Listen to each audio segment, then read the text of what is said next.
붙드시고 보호하여 주시고 크신 은혜에 감사드립니다.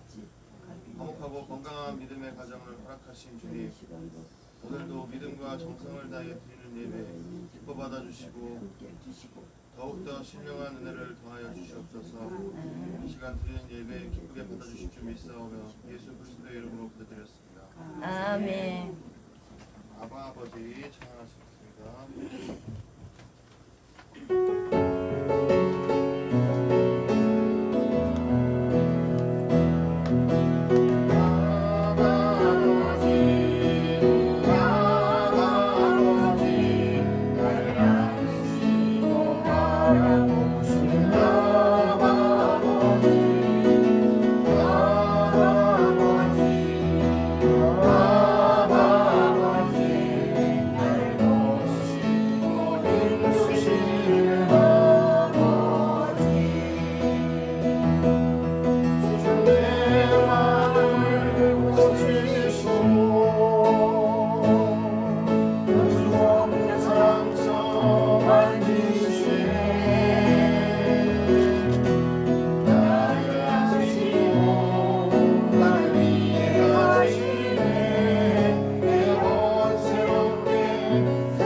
앉아서 너무 멀리 왔나요?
잘 부르신 곳에서 찬양하시겠습니다.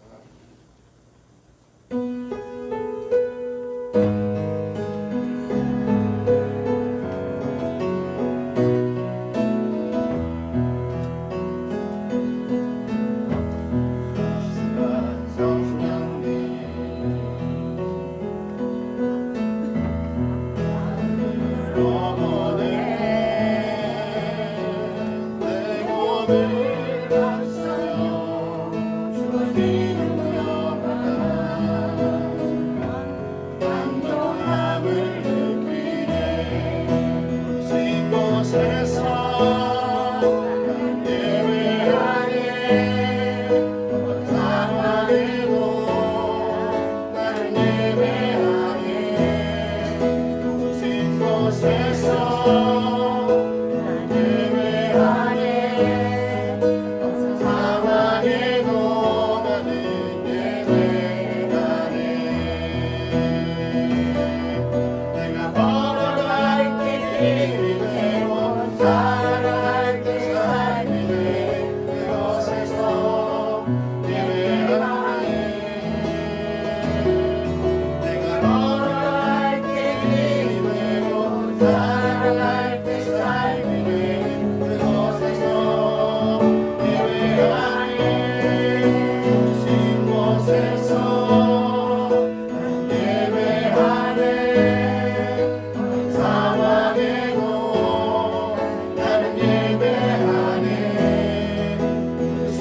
이제 우리 다 함께 하나님의 부르심에 응답하면서 하나님 앞에 경건하게 예배드립니다. 만국의 족속들아 영광과 권능을 여호와께 돌릴지어다. 여호와께 돌릴지어다. 여호와의 이름에 합당한 영광을 그에게 돌릴지어다. 예물을 들고 그의 궁정에 들어갈지어다. 아름답고 거룩한 것으로 여호와께 예배할지어다. 온 땅이여 그 앞에서 떨지어다. 아멘.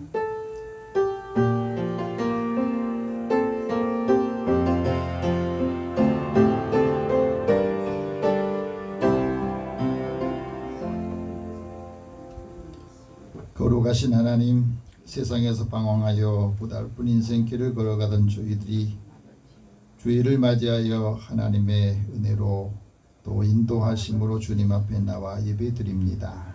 만민 중에서 택함을 받은 믿음의 사람들을 성도로 여겨주시고 하나님 앞에 나와서 하나님의 이름을 부르게 하시니 감사합니다.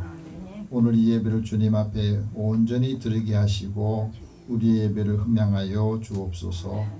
하나님의 인자하심과 하나님의 기뻐하시는 뜻이 믿음의 사람들을 통해서 가족들에게, 이웃에게, 또 세상 사람들에게도 알리고 전하게 하여 주옵소서. 함께하지 못한 성도들 여러 형편들 주님께서 아시니 그들에게도 은혜를 더하여 주시고 오늘 주님 앞에 나와 예배드리는 성도들의 마음을 주님께서 기쁘게 받으시며 흠양하여 주옵소서. 예수님의 이름으로 기도드립니다. 아멘. 찬송 44장 찬송합니다.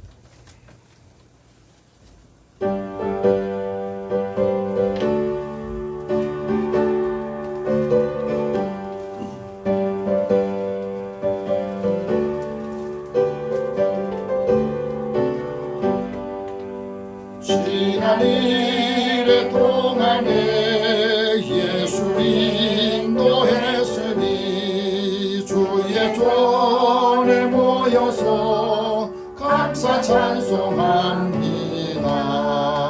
가장 복된 이날은 하늘 안식교로다. 가장 복된 이날은 하늘 안식교로다. 주의 공로 힘입어 은혜 주신 빌때에 화목하게 하시고 죄를 벗겨주소서. 세상 걱정 버리고 은혜 받게 하소서. 세상 걱정 버리고 은혜 받게 하소서. 하나님의 이름을 찬송하러 왔으니 모임 중에 계시고 영광 나타내소서. 기쁜 하늘 잔치에 참여하게 하소서. 기쁜 하늘 잔치에 참여하게 하소서. 주의 기쁜 복음을 모두 듣게 하시고 주의 은혜 베풀어 위로하여 주소서. 주님 오실 때까지 이날 지키리로다. 주님 오실 때까지 이날 지키리로다.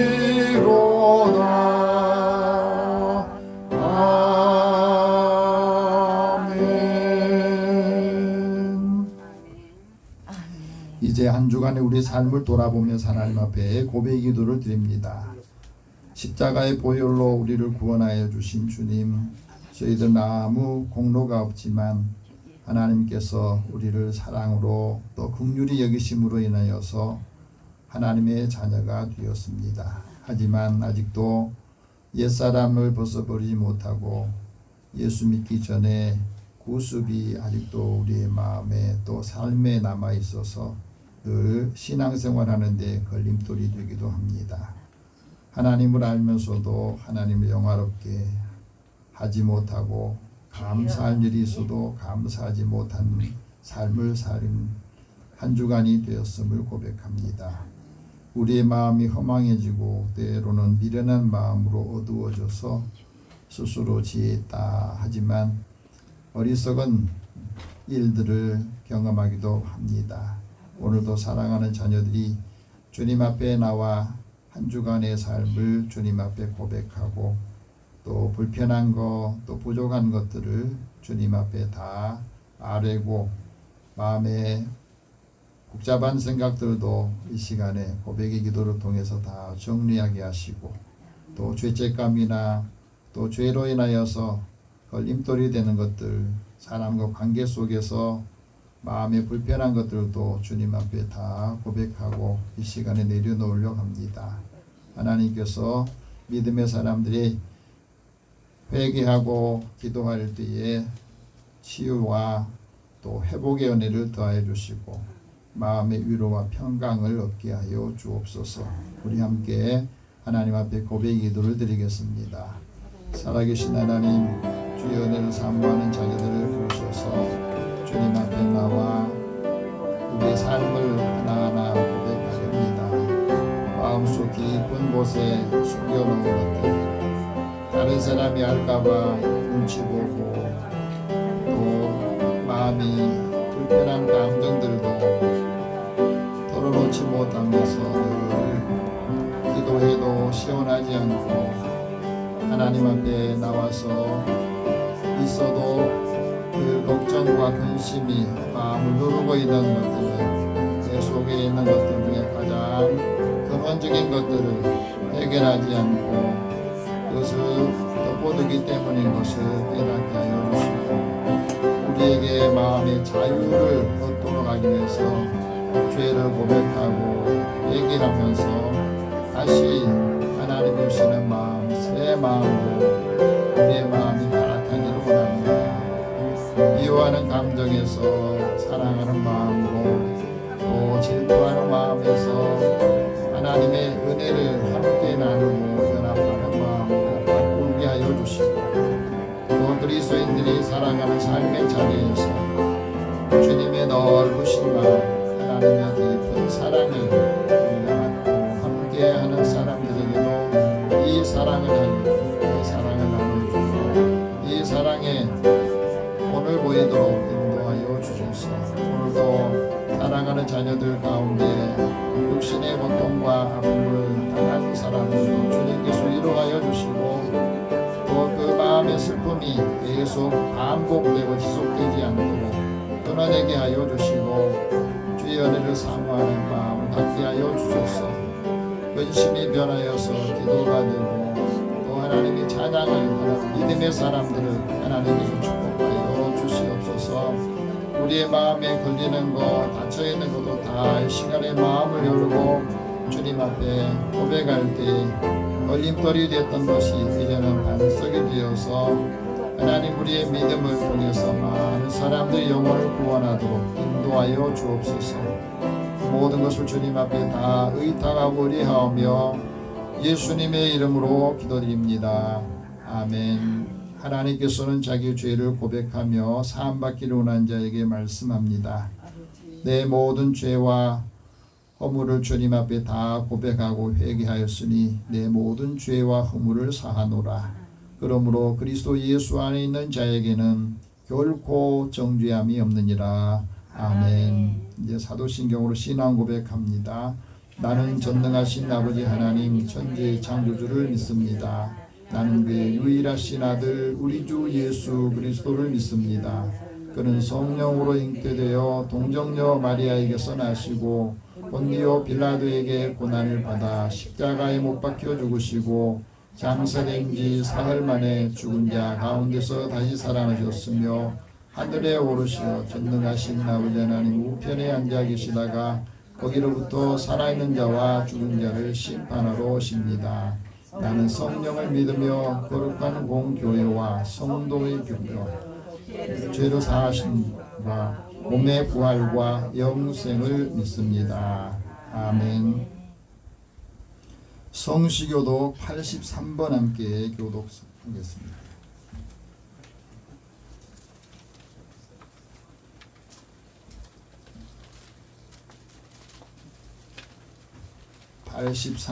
함께 빌립보서 4장 말씀 함께 교독합니다.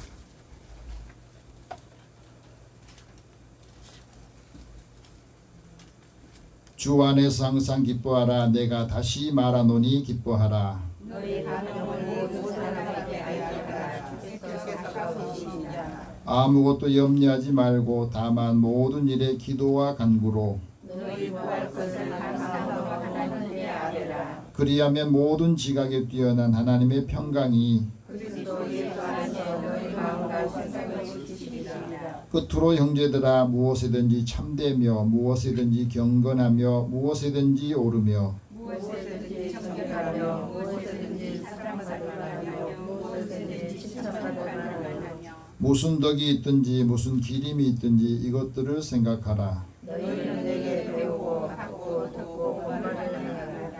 그리하면 평강의 하나님이 너희와 함께 계시리라. 아멘. 찬송 213장 찬송합니다.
기도하겠습니다. 사랑의 하나님, 사랑하는 자들을 하나님의 자녀로 삼아주시고 또 한 주간 동안 하나님의 은혜 가운데 살게 해주셔서 감사합니다. 오늘도 사랑하는 자녀들이 주의 이름으로 하나님 앞에 나와 예배드리며 찬양합니다. 우리의 찬양을 주께서 받으시고 이 찬양을 통하여서 마음의 근심과 걱정과 고통들이 다 물러나게 하여 주시고 주의 은혜를 사모하는 마음을 주시어서 이 사모하는 마음을 가지고 한 주간 내내 우리의 삶의 자리에서 살게 하여 주시고 믿음의 사람들 한 사람 한 사람을 통해서 주변에 있는 사람들이 복을 받기를 원합니다. 한 사람 한 사람 귀하게 여기게 하여 주시고 그리스도의 사랑의 복을 이루도록 역사하여 주옵소서. 성령께서 이 시간에 우리와 함께 해 주심으로 어느 곳을 가든지 마음의 평안함을 주시고 또 불편한 마음 감정들을 주님 앞에 다 고백하며 하나님의 은혜를 사모하는 마음으로 기도했습니다. 사심의 은혜를 받고 이제 자유를 얻게 하여 주소서. 하나님 사랑하는 자들이 어느 곳에서 무엇을 하든지 하나님의 자녀의 생명과 삶을 지켜 주옵소서. 다시 코로나가 재유행하면서 많은 분들이 삶의 고통을 또 삶의 어려움을 호소하고 있습니다. 하나님 의료의 대난으로 인하여서 건강을 염려하는 사람들 또 갑자기 긴급한 질병으로 인하여서 갈 곳을 찾지 못하고 생명의 위기 속에서 힘들어하는 고통하는 사람들도 우리 주변에 점점 많아지고 있습니다. 다시 모든 의료 체계가 정상을 회복하게 하여 주시고 또 사람들과 관계 속에서도 다시 신뢰하고 믿고 무너져버린 모든 국가의 조직들이 다시 회복이 되도록 은혜를 더하여 주시옵소서. 오늘도 우리가 살아가는 삶의 자리가 갈수록 힘들고 급변하면서 거기에 잘 적응하지 못함으로 인하여서 마음과 몸이 서로 나로 놀고 있습니다. 하나님께서 사랑하는 자녀들에게 이 시대를 바라보고 또 지혜와 분별력을 갖게 하여 주시고 하나님의 자녀로서 그 역할들을 잘 감당하도록 은혜를 더하여 주옵소서. 특별히 사랑하는 자녀들이 살아가는 삶의 자리에 주님이 함께 동행하심으로 믿음의 사람들이 가는 곳마다 주님이 함께 동행하셔서 형통하도록 인도하여 주소서. 사랑하는 자녀들이 일터와 또 함께하는 사람들을 복되게 하여 주시고 믿음의 사람들이 살아가는 그 삶을 보면서 하나님의 자녀가 살아가는 모습이 세상 사람들과 다르구나 하는 것을 알게 하여 주시고 그들이 전한 복음을 듣게 하여 주시고 믿음으로 감당하여서 함께하는 사람들이 하나님 은혜를 체험하도록 인도하여 주시옵소서. 오늘도 이 시대를 살아가는 우리나라 정치, 경제, 사회, 문화 모든 부분에서 다 힘들어하고 고통하고 서로 마음과 마음이 서로 나뉘어져서 갈등을 겪고 있습니다. 세상의 이념으로는 사람들의 마음을 하나 되게 할 수 없으니 이제 오직 그리스도의 복음으로 하나님의 사랑을 느끼고 또 하나님의 은혜를 함께 나누어 주어서 하나님의 선하신 뜻을 드러내게 하여 주시옵소서. 오늘도 믿음의 사람들이 살아가는 삶에 하나님의 기뻐하신 뜻이 무엇인지를 분별하게 하여 주시고 통찰력을 더하여 주실 때마다 하나님께서 필요할 때 또 사람을 붙여주시고 또 함께하는 사람들에게 은혜를 더하여 주시옵소서. 오늘도 하나님 곳곳에서 하나님을 떠나 방황하는 사람들이 많아지고 있습니다. 하나님 고난의 순간에도 하나님께서 그들의 생명과 안위를 지키시는 삶을 통해서 주님께로 돌아오는 역사가 있게 하여 주옵소서. 세상 곳곳에 전쟁과 분쟁이 있고 또 지구의 온난화로 인하여서 모든 만물들이 피곤하고 피로하여서 또 그 모든 재난들이 사람들에게 영향을 끼치고 있습니다. 한 주간에 일어났던 사건 사고들을 보면서 우리의 삶이 한순간에 목숨을 잃겠다 하는 마음도 갖게 되고 그래서 그리스도인들은 늘 정말 신앙을 가지고 매일매일 주어진 하루에 충실하면서 하나님의 자녀로서 권세 있게 살기를 원합니다. 사랑하는 자녀들에게 주께서 함께 해주시고 이들의 삶의 자리에 주님의 항상 은혜가 임하게 하여 주시옵소서. 오늘도 주의 말씀을 함께 들을 때에 성령께서 함께 해주시고 듣는 사람들에게도 은혜가 되게 하여 주옵소서. 예수님의 이름으로 기도드립니다. 아멘.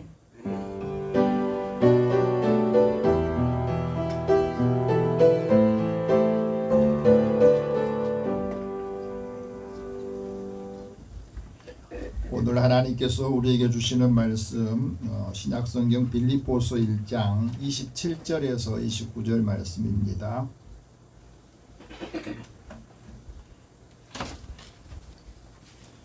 여러분이 갖고 계신 성경 신약 성경 318면 되겠습니다.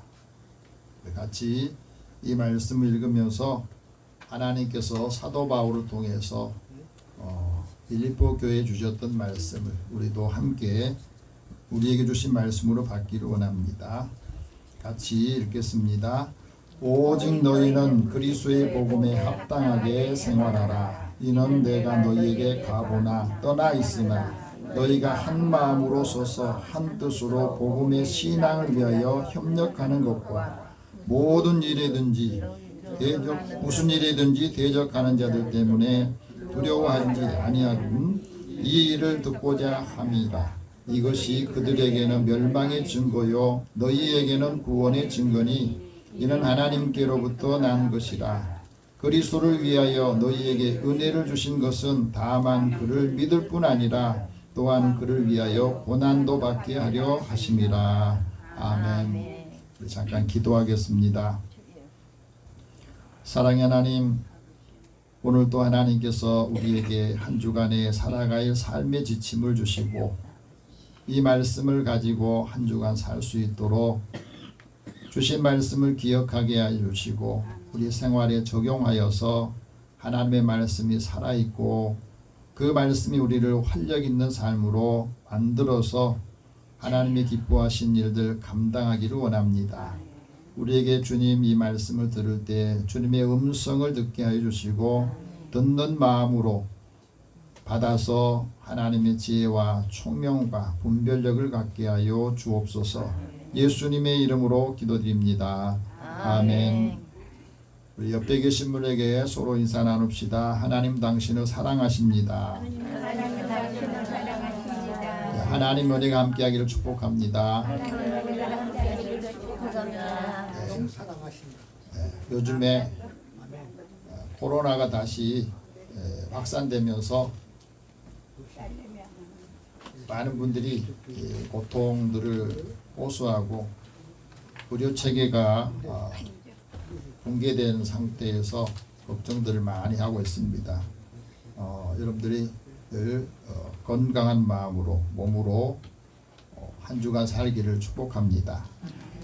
우리가 인생을 살면서 내가 살아온 모든 과정들이 참 잘 살았다. 또 그 삶을 어떻게 평가하고 또 평가를 받느냐 하는 것에 대해서도 많이 생각을 하실 겁니다. 성공하고 싶은 사람도 있을 거고 성공학의 대가로 알려진 나폴레옹 힐이라고 하는 분이 있어요. 이분이 많은 사람들이 어떻게 살면서 성공을 했는가 그것을 많이 연구하고 강의도 하고 책도 많이 썼는데 그분이 마지막 인생 강의라고 해서 인생 전략 정수를 망라해서 써놓은 책이 있습니다. 그 책 제목이 8가지 삶의 태도라고 하는 책이 있는데 여기서 이런 말을 합니다. 내 운명은 내가 통제할 수 있다. 내 운명을 내가 통제할 수 있습니까? 나는 어떤 사람으로 살고 싶은가? 그리고 내 인생을 어떤 색깔로 채우고 싶은가? 근데 많은 사람들이 생각보다 살면서 이 습관의 중요성을 잘 모르더래요. 습관의 위력도 잘 모르기 때문에 내가 평소에 많은 행동들을 하고 살아가는데 그 행동들이 습관화되기 때문에 잘 모르는 경우가 많더라는 거예요. 그래서 어떤 때는 애매하고 자신 삶의 목표가 애매해요. 그리고 다른 사람이 정해놓은 삶을 늘 아무 이유 없이 따라가다 보니까 내 인생을 내가 살면서도 내 인생을 사는 것처럼 모르고 살더라는 거예요. 그리고 시간이 간 겁니다.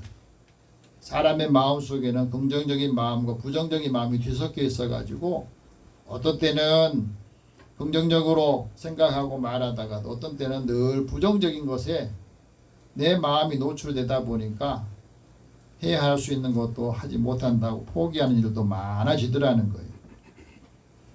때로는 본능에 이끌려서 살다 보니까 절제하지 못해서 실수하고 절제하지 못해서 후회하는 일도 생기더라는 겁니다.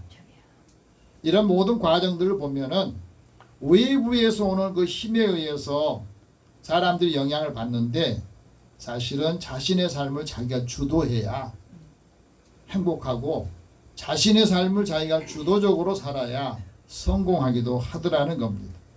그 성공하는 데 중요한 게 좋은 습관을 갖는 것. 인생의 목표를 이루어갈 수 있는 중요한 것이 바로 좋은 습관을 갖는 것인데 여기에 4가지가 있다고 하는 거예요. 그 첫 번째는 분명한 목표를 명확한 목표를 가져야 된다 하고 말합니다. 우리 인생의 목표, 목적이 명확해야 그 목표를 향해서 나아갈 수 있고 그 방향이 올바로 정해진다는 거예요. 두 번째는 그 말씀을 우리가 들을 때마다 명확한 사고를 해야 된다. 명확한 사고를 해야 참인지 거짓인지 사실인지 허구인지 이것을 분별해낼 수가 있다. 누가 어떤 말을 전해주면 그 말이 사실인지 거짓인지를 분명히 알아야 내가 행동하고 사는데 이게 해를 받지 않는다 하는 거예요. 그래서 중요한 것을 가려 뽑아낼 수 있는 능력이 있어야 된다. 스스로 인생을 주도적으로 결정해야 성공도 하고 행복도 한다 하는 말이에요. 세 번째는 믿음이 있는데 그걸 실행해야 된다. 실행하는 믿음이 있어야 된다. 사람이 믿는 만큼 성과가 따라온다 그러거든요. 믿음이 없으면 행동을 하지 않아요. 그런데 믿음이 있다 하면서도 행동하지 않으면 그 믿음을 사람들한테 보일 수가 없습니다. 그래서 실행하는 믿음을 가지고 자기 마음을 통제하고 목표를 향해서 나아가게 하는데 이때에 그 성공하는 힘과 에너지가 나온다 하는 거예요. 네 번째는 놀라운 습관의 힘을 믿고 행동하라는 겁니다. 우리의 삶의 습관이 계속해서 반복되는 것이 우리 인생이잖아요. 그래서 각자가 원하는 목표를 가지고 거기에서 자기의 마음을 잘 통제하고 좋은 습관을 가지라. 사람이 실패하는 이유가 있는데 그 이유는 목표가 분명하지 않거나 계획이 없이 산다고 하는 거예요. 목표가 없어요. 교양이 부족하고 또 자기 수양이 부족하고 부정적인 마음을 가질 때 인생은 실패하기 마련이다 하는 말입니다. 사람들이 살아가면서 공짜 심리를 가질 때 그 공짜 심리는 늘 자신의 삶을 꾸물거리게 하는 습관을 갖게 마련이에요. 이 장애물들을 우리가 정리를 해야 되는데 사람들이 장애물이 없는 길로 가려고 그러잖아요. 장애물이 없는 길로 가기를 선택하면은 강이 마치 이렇게 굽어지는 것처럼 사람도 삐뚤삐뚤해진다는 겁니다. 장애물이 있어도 부딪히고 그것을 이겨낼 수 있는 그 힘을 가져야 반듯하게 살아가는 그 삶을 살아간다 하고 말합니다. 더 중요한 것은 사람의 그릇은 번민이 적을수록 커진다는 거예요. 고민이 점점 많아지면 사람이 작아집니다. 그릇이 작아집니다. 사람은 번민이 클수록 그릇이 작아진다 하는 거예요. 한번 따라합시다. 사람은 번민이 클수록 그릇이 작아진다. 고민이 많고 번민이 많을수록 사람이 작아집니다. 오늘 우리가 살아가는 이 삶의 현재라고 하는 것은 과거에서 쭉 이어오는 자신의 습관들이 모아져서 그 결과가 나타나는 거래요. 그래서 오늘은 어제 선택하고 행동한 것이 오늘 나타나는 거예요. 내일의 문제는 오늘 내가 어떻게 하냐에 따라서 내일이 결정되는 거예요. 과거는 우리가 바꿀 수는 없어. 그런데 미래는 바꿀 수 있어요. 오늘 내가 어떻게 하느냐에 따라서. 그래서 우리가 살아가면서 외부에 자꾸 영향을 받는데 그 외부의 영향을 덜 받게 하는 것은 우리가 분명한 목적의식을 가지고 살아야 되고 우리의 삶의 자리에서 부정적이고 또 마음에 상처난 것을 치유가 돼야만이 긍정적인 마음으로 모든 일을 살아갈 수 있다 하고 말합니다. 어떨 때는 우리가 살아가는데 인생의 그림을 그리는데 그 그림이 상상 속에 있는 것 같지만 그러나 명확하게 그림을 계속 그리면 그 일들이 이루어지는 겁니다. 지난주에 일본에서 그 조선족 출신의 고등학교 학생들이 우승을 했어. 야구에서. 그 사람들이 숫자가 뭐 200명도 안 되는 학생들인데 야구 공이 없어가지고 그 제대로 훈련을 못했는데 그걸 가지고 연습을 해. 처음에는 뭐 몇십 대 1로 졌는데 조금씩 바꾸어지고 훈련하다 보니까 거기에서 일본의 고등학교 야구에서 우승을 하는 계기가 됐다. 그래서 살아가면서 많은 사람들이 저런 팀에서 어떻게 우승을 할 수 있는가 다 의아해요. 존 맥스웰은 이렇게 말합니다. 사람들 사이에 작은 차이가 큰 차이를 만든다. 근데 그 작은 차이가 뭐냐면 태도라고 해요. 사람의 태도가 큰 차이를 만드는데 그 사람의 태도에 의해서 사람이 변화가 되는데 그 태도가 바로 성품이고 그 태도가 바로 인품이라고 하는 겁니다. 그래서 이 태도를 어떻게 갖느냐 하는 것에 따라서 성공도 실패도 또 행복도 거기서 나타난다 하고 말합니다. 중요한 것은 우리 삶을 태도를 변화시키려면 내 자신의 태도에 책임을 져야 된다. 그래서 이 태도는 훈련을 해야 되는데 다른 사람이 나한테 아무리 도움을 줘도 내가 적극적인 태도를 취하지 않으면 그 일들을 할 수가 없다고 하는 거예요.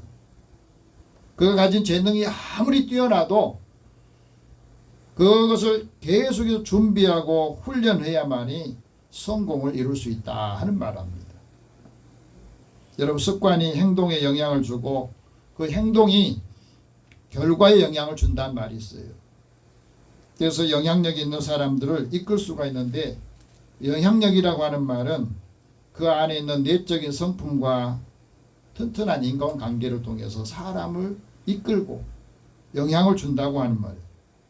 눈에 보이지 않는 것들을 통찰할 수 있는 직관력을 가져야 되는데 사람의 매력이 있어야 리더의 역할을 한다는 거예요. 한번 따라해봅시다. 그리스도인이 매력이 있어야 사람을 이끕니다. 세상 사람들에게 예수 믿는 사람들이 매력이 있어요.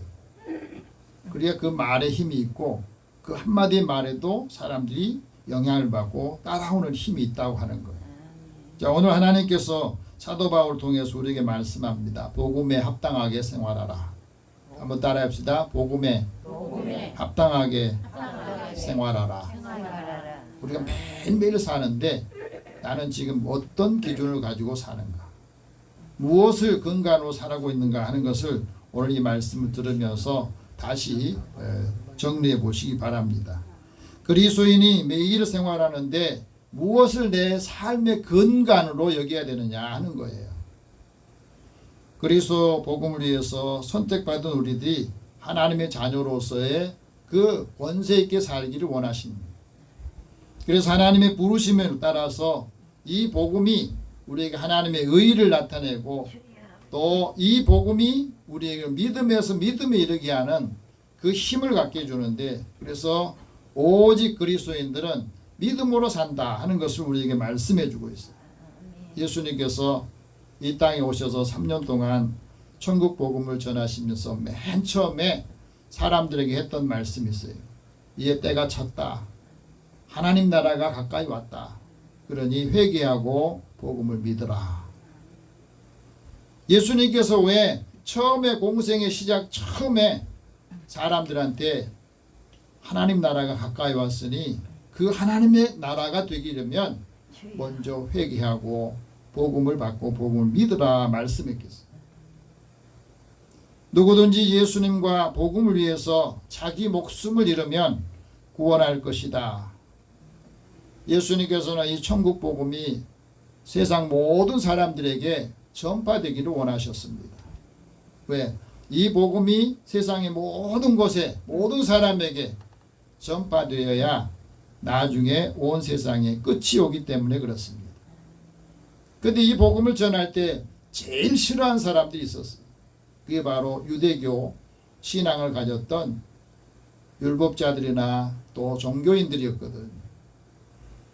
그들이 복음을 전할 때에 예수님의 복음을 전하지 못하도록 계속해서 방해를 하고 결국에는 예수님을 십자가에 못 박아 죽게 했던 겁니다. 그 예수를 하나님께서는 다시 부활하게 하셔서 하나님이 주와 그리스도가 되게 하셨다. 그리고 이 패역한 세대의 사람들을 구원하시기를 원하셨다 하고 말합니다. 예수님이 부활하시고 난 다음에 제자들에게 거룩하고 위대한 명령을 주셨는데 그 명령이 바로 너희는 온 천하에 다니면서 만민에게 복음을 전파하라. 예수님의 제자들한테만 준 게 아니라 우리에게도 주신 명령이에요. 너희는 온 천하에 다니면서 너 지역에 가까이 있는 사람에게 복음을 전파해라. 복음을 전파할 때 하나님이 능력을 주시고 복음을 전파할 때 하나님이 그와 함께 하신다고 합니다. 왜 복음을 전파하라고 했겠습니까?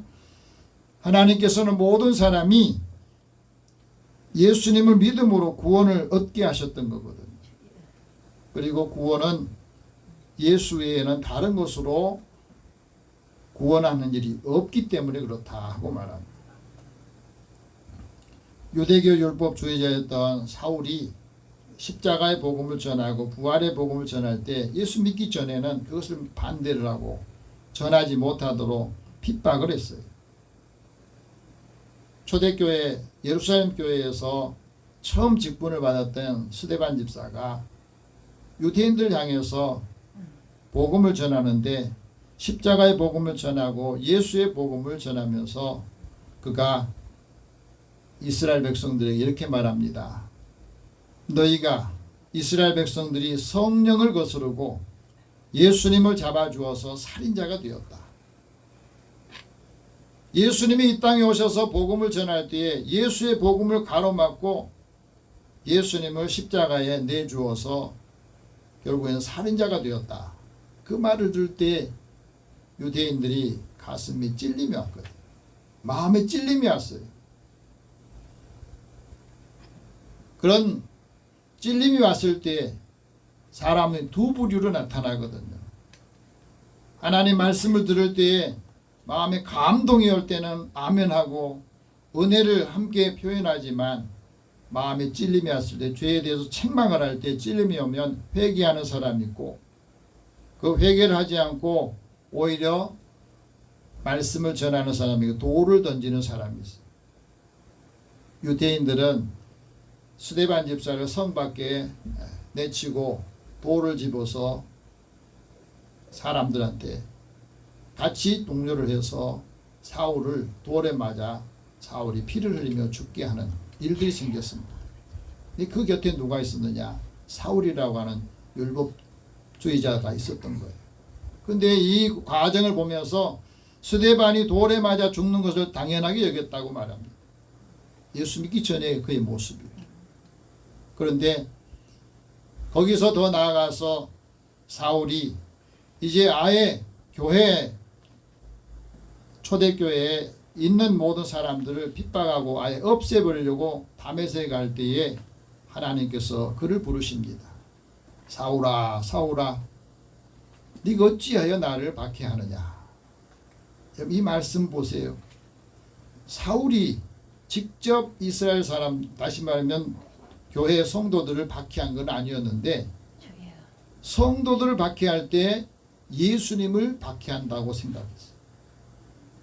오늘 우리가 복음을 전할 때 하나님 말씀을 전할 때 그 사람을 박해하고 힘들게 하고 고통을 주는 것은 예수님을 고통을 주고 박해하는 것을 예수님이 보셨다고 하는 겁니다. 거기서 사울이 엎드려서 부활하신 주님을 만납니다. 그리고 그가 예수님을 자신의 주로 고백을 해요. 그리고 난 다음에 자기 신앙을 이렇게 고백합니다. 내가 그리스도와 함께 십자가에 못 박혀 죽였다. 그래서 이제는 내가 사는 것이 아니라 오직 내 안에 그리스도께서 살아 계신 것이다. 이 고백이 굉장히 중요합니다.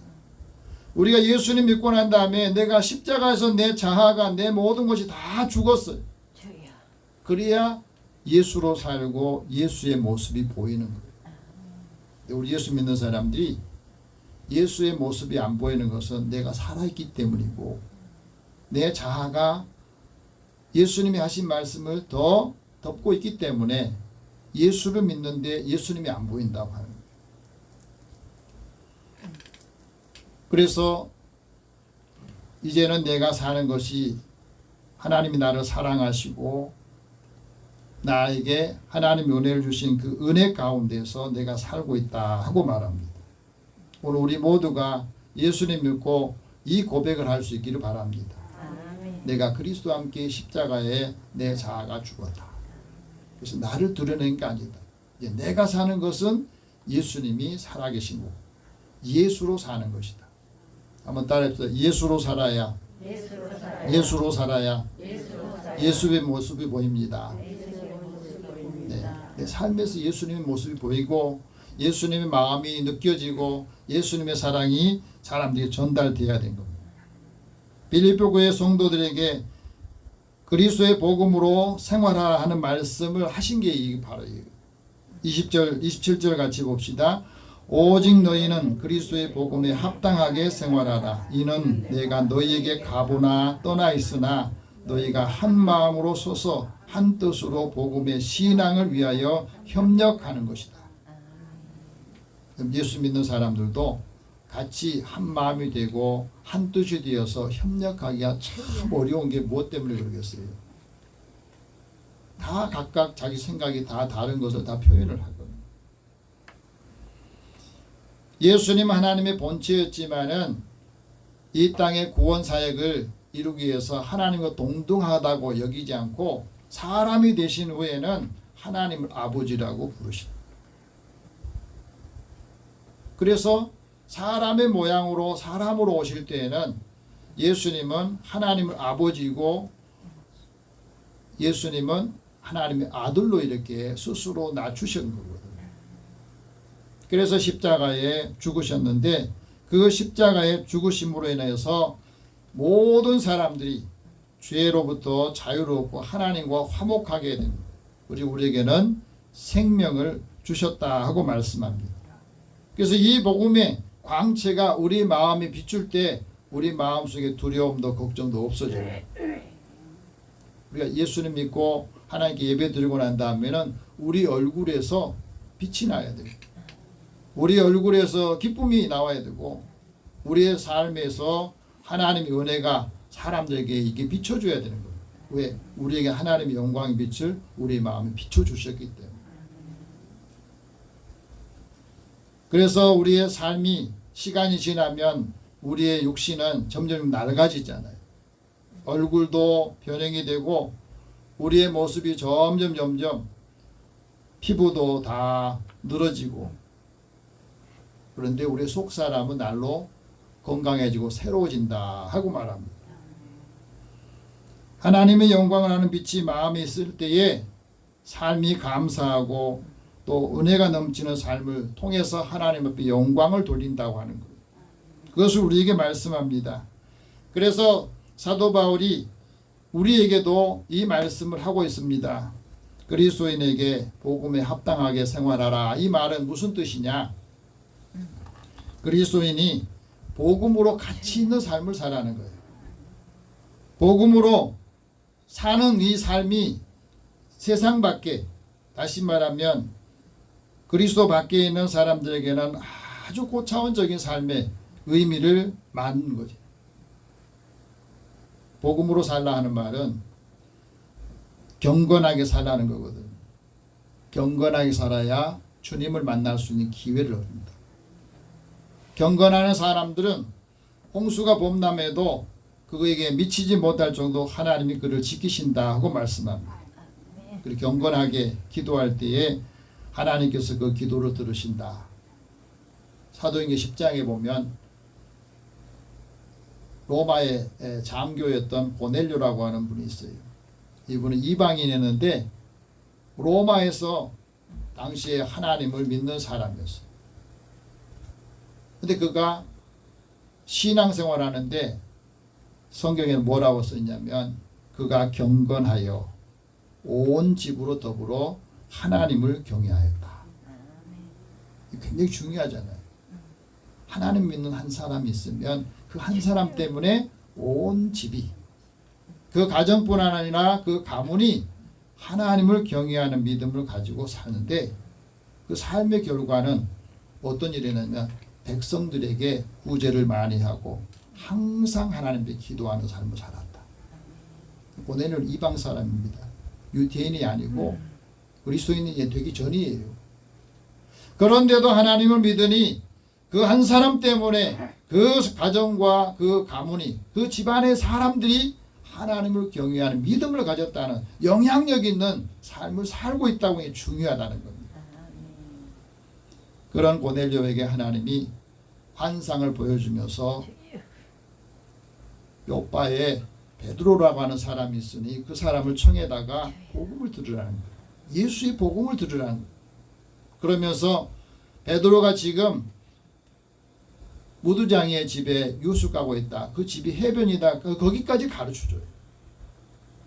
우리가 하나님의 은혜를 받고 경건한 신앙을 가지면 하나님께서 지금 누구를 만나야 되고 어떤 사람을 해야, 또 어떤 일을 해야 되는지도 자세하게 가르쳐주는 역할을 한다고 하는 거예요. 영적인 무관심이 우리로 하여금 하나님의 능력 밖에 있는 사람으로 살게 만들어요. 그래서 복음은 우리에게 어울리는 삶을 살도록 만드는 겁니다. 그래서 우리는 항상 영적인 건강 상태를 진단해야 돼요. 그래야 우리가 예배 드릴 때 습관적으로 예배 드리는 것에서 거기에서 하나님 만나고 하나님의 음성을 듣는 거거든요. 예배를 드릴 때 이 습관으로 예배 드리는 건 굉장히 좋은 겁니다. 그런데 습관적인 예배는 타성해져 줄 수가 있어요. 예배를 통해서 하나님 만나고 하나님 음성을 들어야 우리 삶에 변화가 있다고 하는 겁니다. 그래서 하나님의 뜻을 따라 살면서 늘 자기 일을 살피고 거기에서 하나님이 나한테 무엇을 원하시는가 하는 것을 알아야 되는 겁니다. 그래서 제가 오늘 여러분에게 영적인 건강 상태 검진하는 것을 여러분 페이퍼를 하나 나눠줬어요. 여러분 한번 정리를 쭉 체크를 한번 해보시기 바랍니다. 미국의 기독교 단체인 C.S. 루이스 연구소가 영적인 검진 12가지 질문을 했습니다. 거기 보면은 이렇게 나와요. 문화적인 하나님의 뜻이 무엇인지 아느냐? 하나님이 기뻐하시는 일을 하고 있느냐? 나는 하나님과 가족 또 친구, 직장, 동료들 앞에서 겸손하게 살고 있느냐? 다른 기독교인들과 교제를 하는데 그 교제를 통해서 성장하고 있느냐? 지난 1년 동안 누군가에게 복음을 증거한 적이 있느냐? 12가지 항목을 쭉 해놓고 체크를 하게 하는 겁니다. 이게 점검하라고 했더니 어떤 분이 그 점검을 하고 난 다음에 이렇게 말합니다. 나는 교회 안에서는 착하고 또 교회 안에서는 사람들과 관계도 다 좋았는데 직장에 가서는 그렇지 못했다.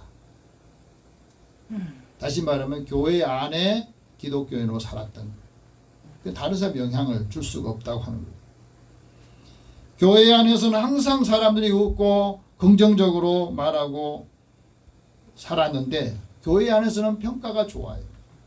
교회 밖에서는 사람들한테 평판이 좋지를 않은 거예요. 그러니 무슨 영향이 있겠어요. 제가 시청에 신호에도 가서 보면은요, 교회에서는 집사고 장로 하는데도요, 거기 와서 같이 신앙생활 하지 않는 분들이 굉장히 많습니다. 거기서 내가 직분자라는 걸 드러내지 않아요. 왜? 직분자를 드러내면 불편하다는 거예요. 우리가 그리스도 안에서 살면 내가 그리스도인이라는 사실을 사람들에게 일하면서도 증거는 이렇게 전달되어 주고, 아, 저분은 예수 믿는 것 같다. 그게 좀 다르구나. 그걸 알아야 되는데. 그래서 직장 생활하면서 복음으로 사는 모습을 보여주지 못했다. 이제는 내가 교회 안에, 교회 밖에서 이제 삶이 하나가 되겠다. 그런 이야기를 써놨습니다. 여러분, 우리가 살아가면서 내가 하나님의 은혜를 받으면 은혜 받은 사람을 통해서 다른 사람에게도 영향을 줘야 되거든요. 그 사랑하는 마음도 서로 비춰주는 역할을 하라는 겁니다. 왜 복음에 합당하게 살아야 되느냐? 복음으로 합당하게 살면 한 마음으로 복음의 신앙의 협력자가 되기 때문에 그렇습니다. 이게 중요하거든요. 협력자가 돼야 돼. 그래서 하나님이 우리에게 한 마음을 갖게 하실 때는 새 영을 주시고 돌 같은 마음을 바꿔서 살처럼 부드러운 마음을 주신다. 부드러워야 되거든. 예루살렘 교회가 성령 받고 부활신앙을 가질 때 그들이 같이 모일 때는 항상 한 마음과 한 뜻이 되었어요. 그래서 잘 사는 사람, 못 사는 사람이 그곳에서 다 어우러지는 겁니다. 내가 그곳에 기부를 했지만 내 것이라고 생각하지 않는 거예요. 하나님이 주신 은혜를 함께 나눌 수 있다고 하는 것이 기쁘고 행복했다 하는 겁니다. 복음으로 살면, 합당하게 살면 대적하는 사람을 두려워하지 않는다 그랬습니다. 오늘 같이 28절 같이 읽어봅시다. 시작. 무슨 일이든지 대적하는 자들 때문에 두려워하지 아니하는 이 일을 듣고자 함이라. 이것이 그들에게는 멸망의 증거요 너희에게는 구원의 증거니 이는 하나님께로부터 난 것이다. 그러니까 세상 살다 보면 여러 가지 일들을 들어요. 근데 거기에 반대하는 사람도 굉장히 많습니다. 자기 마음에 들지 않으면 반대하고, 이익에 반하면 또 반대를 하고. 냉소주의적인 시대에는 사람들이 저항하는 사람이 많습니다. 근데 복음으로 사는 사람은 냉소주의에 맞서 싸우고 운명론에 저항하고 순교적인 믿음으로 불의에 저항하면서 진리를 지키려고 하는 거예요. 복음에 합당하게 살면 하나님께서 그리스도를 위해서 큰 은혜를 주시는데 그 은혜로 우리가 예수를 믿고 그 은혜가 예수를 위해서 고난을 받을 수 있다고 하는 것을 우리에게 말씀합니다. 29절 같이 봅시다. 그리스도를 위하여 너희에게 은혜를 주신 것은 다만 그를 믿을 뿐 아니라 또한 그를 위하여 고난도 받게 하십니다. 은혜를 받으면 그 은혜 때문에 고난도 받는다 하는 거예요. 고난을 받으면 예수 믿는 사람들이 나 예수 안 믿을래요. 그런 사람도 정당히 있습니다. 은혜 받으면 내가 받은 은혜를 하나님께 어떻게 보답할까? 내가 받은 은혜를 어떻게 하나님께 보답할까? 내가 구원의 잔을 높이 들고 하나님 이름을 부르면서 하나님을 찬양하는 것. 그것이 은혜 받은 사람의 삶이라는 겁니다. 은혜 받으면 비판도 받고 미움도 받고 시기도 질투도 받아요. 근데 해를 받지 않습니다. 왜? 하나님의 은혜가 더 크기 때문에. 우리가 신앙생활하면서 공산주의 체제를 경험하지는 못했어요. 잠깐 했지만. 근데 그 체제 속에 사는 사람들은 이 신앙 자체가 굉장히 고통스러운 거예요. 루마니아 같은 경우도 보니까 기독교인들이 14년 동안 공산주의 체제 하에서 핍박을 받고 그곳에서 죽임을 당하는, 순교당하는 그런 상황에서 예수 그리스도의 사랑을 전했던 그리스도인들이 있었는데, 그 지금도 세상의 곳곳에 기독교인들을 핍박하는 그 사람들이, 그 체제들이 굉장히 많습니다. 거기에 순교자의 소리를 창립했던 리처드 원브란트 목사님이 이런 말을 합니다. 꽃은 당신 발에 밟혀도 향기를 보답한다. 공산주의자들에게 고문을 당한 기독교인도 자신을 고문한 자들에게 사랑으로 보답한다는, 그래서 그것을 이길 수 있다고 하는 거예요. 그런데 나는 고통당할 때 그것을 이길 수 있는데 내 자식이 그 고통하고 힘든 과정에서 죽음 앞에 두는 그걸 보면 아버지 마음이 흔들리는데 그 아들이 아버지를 보면서 그렇게 말을 했다고 그럽니다. 아버지, 그리스도를 닮는다고 하는 것은 세상의 어떤 기술로도 불가능합니다. 세상이 감당하지 못한 아름다운 존재가 되는 일입니다. 우리를 하나님의 은혜로 구원받게 하셨지만 그 고난에도 동참하게 하셔서 우리에게 하나님 보시기에 아름다운 일을 하게 하십니다. 그러니 저와 아버지는 아름다운 신앙인으로 남았으면 좋겠습니다. 아들이 아버지한테 그 이야기를 했을 때 아버지가 다시 마음을 추스리고 믿음 안에서 그 역할을 감당했다고 그래요.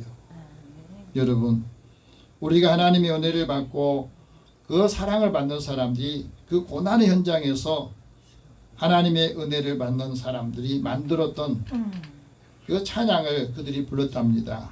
주 예수를 기억하게 하소서. 그 감옥에서 만난 사람들이 시를 쓰고 곡을 붙여가지고 찬양을 했는데 이 곡을 루마니아 기독교인들이 제일 좋아하고 사랑한다고 그러잖아요.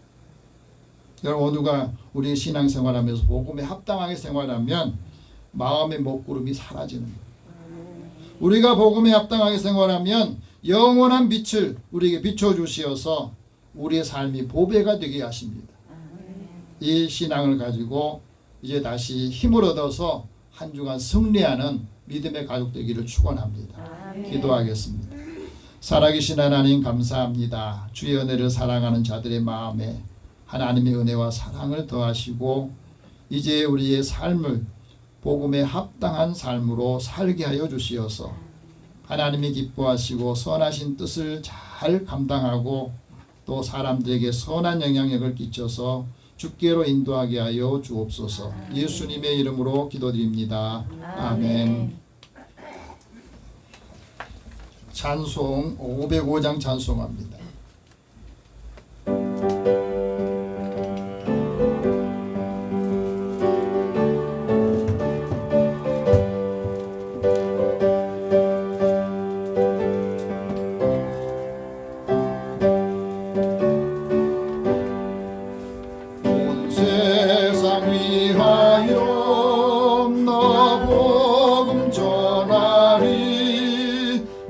백성 모두 나와서 주 말씀 들으라. 죄 중에 빠져서 헤매는 자들아, 주님의 음성 듣고서 너 구원 받으라. 전하고 기도해 매일 증인 되리라. 세상 모든 사람 다 듣고 그 사랑 알도록 온 세상 위하여 이 복음 전하리. 저 죄인 회개하고서 주 예수 믿으라.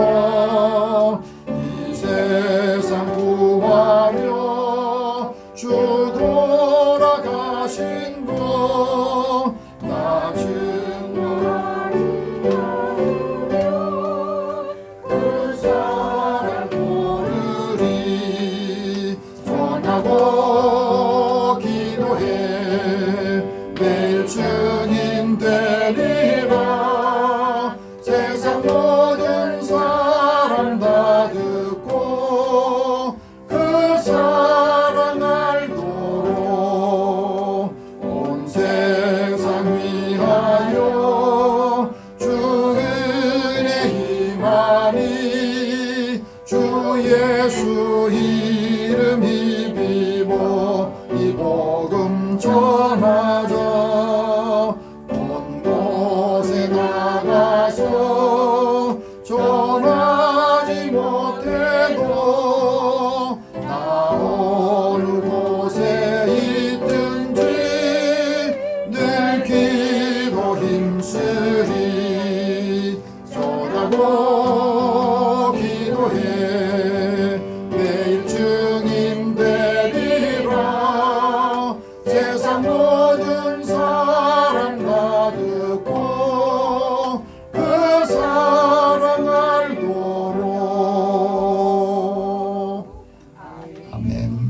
하나님께 드리는 금에서 기도하겠습니다. 하나님, 사랑하는 자녀들의 생명과 삶을 지켜주셔서 감사합니다. 우리의 삶의 자리에서 얻은 소득을 먼저 하나님의 것으로 구별하여 드립니다. 하나님께서 약속하신 대로 이들의 삶의 곳간이 쌓을 곳이 없도록 부으신지 보라 하신 말씀을 이루셔서 그 한 사람 때문에 온 가족들이 또 형제들이 또 만나는 사람들이 하나님의 큰 은혜를 입게 하여 주시고 또 범사의 크고 작은 일을 하나님 앞에 감사하는 손길이 있사오니 하나님이 감사로 인하여서 더 큰 하나님의 사랑과 기쁨이 충만한 삶이 되기를 원합니다. 만나는 사람들에게도 그 사랑을 함께 전하고 나누기 위해서 선교하고 구제하는 일에 구제금으로 드립니다. 하나님께서 말씀하신 대로 이들의 삶의 자리에 구워주는 자가 복되고 흔들어 넘치도록 채우신다 하신 말씀을 이루어 주시옵소서. 주의 전을 건축하는 일에 차량으로 주일헌금으로 구별하여 드리오니 주께서 사랑하는 자녀들에게 주신 일들을 통해서 더 큰 일들을 감당하게 해 주시고 특별히 건강과 삶을 지켜주시고 이들이 가는 곳마다 하나님 복을 더하시며 하나님의 은총을 더한 삶을 살게 하여 주옵소서.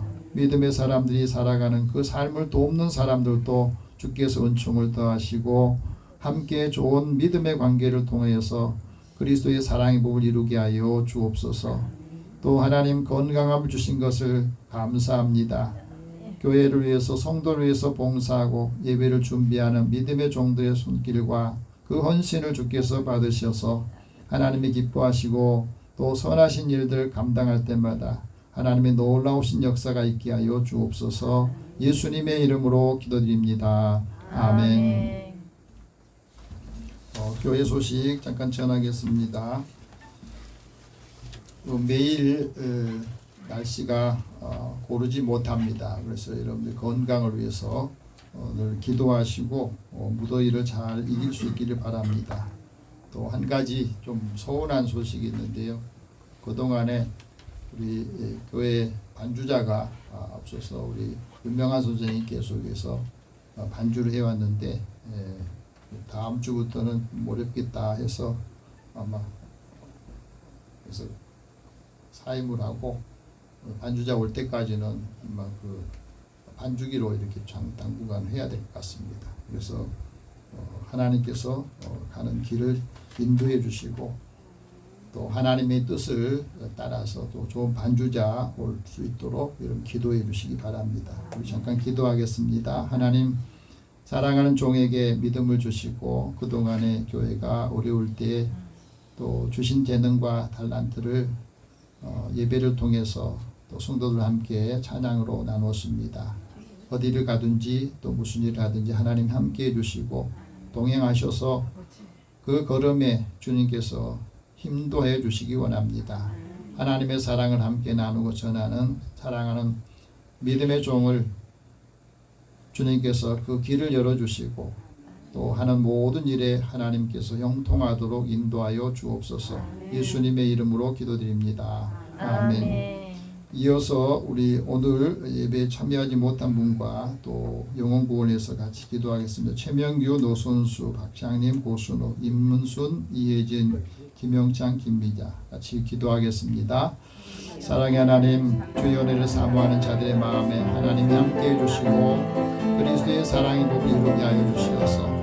그리스도께서 한 사람 한 사람 믿음의 사람을 통해서 주님의 은혜를 체험하고 또 주님께로 나오는 역할을 감당하기를 원합니다. 이제 믿음의 가정 안에 또 사랑하는 자녀들, 형제들 중에 주님을 알지 못한 분들, 아직까지 마음이 열리지 않은 분들과 또 오늘 예배에 참여하지 못한 성도들 어느 곳에 있든지 육신이 약한 자는 치유하여 주시고 또 몸이 불편한 사람들에게는 하나님께서 큰 은혜와 또 고난이 주님을 만날 수 있는 기회를 얻는 시간이 되게 하여 주시고 사랑하는 자녀들을 통해서 한 사람 한 사람 주님을 만나고 하나님의 은혜와 사랑을 느낄 때까지 지켜주고 또 인도해주고 위로하고 격려할 수 있도록 은혜를 더하여 주옵소서. 한 주간의 모든 삶을 주님께서 붙잡아 주시고 하나님의 기뻐하시는 사람으로 성장하며 이제 그리스도의 사랑의 복을 이루게 하여 주옵소서. 모든 것을 다 주님 앞에 맡기고 의탁하오며 예수님의 이름으로 기도드립니다. 아멘. 우리 다 함께 일어나셔서 서로 격려하겠습니다. 복음에 합당하게 생활합시다. 복음에 합당하게 살아갑시다. 복음에 합당하게 생활합시다. 복음에 합당하게 살아갑시다. 502장 1절 후에 축복과 강복선을 합니다.